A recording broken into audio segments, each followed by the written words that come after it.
sobering situations there in those parts of the country. So how can we prevent a similar incidents from happening again?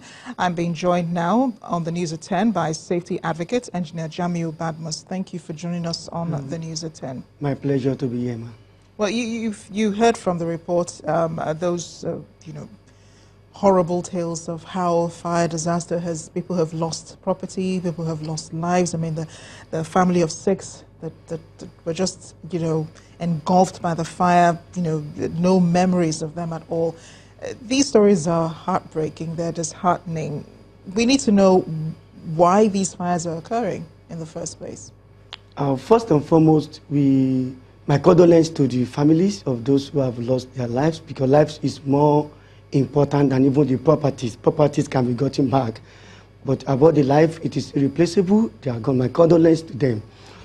Insistent fire incident in the country is as a result of we are not taking ownership in managing fire.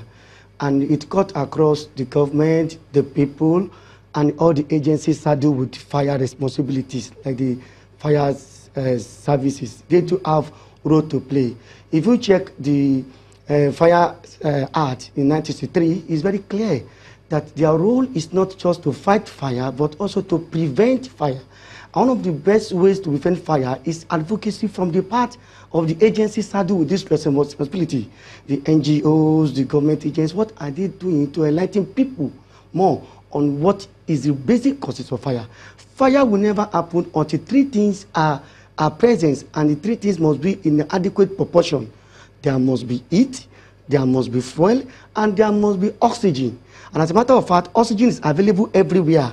Fuel is available everywhere. It remains the heat part, which is not too much available. So if you can contain one of these issues, one of these 3 elements, then fire will not happen. But the messages are not clear to the people. Yeah, we understand that, in the dry season, yes, these fires should be common, because there is fuel, for the fires to occur. But many of these fires have been attributed to power surge, unfortunately. So who takes the responsibility here? And how can one guard against this? Now, power surge, it has a meaning in engineering. A lot of people, when they hear power surge, what first comes to them is from the power company. Yeah. They give them high voltage. Power surge itself is voltage spike in the building. So one, it could come from the electrical company doing the changeover. You can have power surge.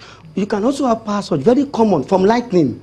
When there's lightning, thunder, power surge can occur from there. Even within the home system, your air conditioners too. If you notice very well, sometimes when you put on air conditioner, it will drop the current in the house. Wow, it has dropped. Some highly equipment that takes a lot of electric current, they drop such things. They too can also cause a surge. Surge is all about voltage that is higher than our 220 volts that we have here. So it could be caused by all those agents I've mentioned. So how do you prevent that? To prevent it, the air very simple. Now that you're talking it's about. very, very simple. Okay. How many houses in this country have, number one, a voltage regulator?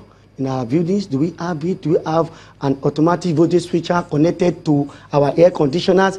Have we grounded our homes? Do we ground or do we act our buildings in case of any lightning, in case of any surge coming to the building? Is our building properly hardened?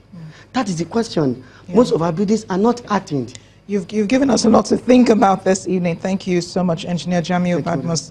Thanks again for joining us on the News at 10.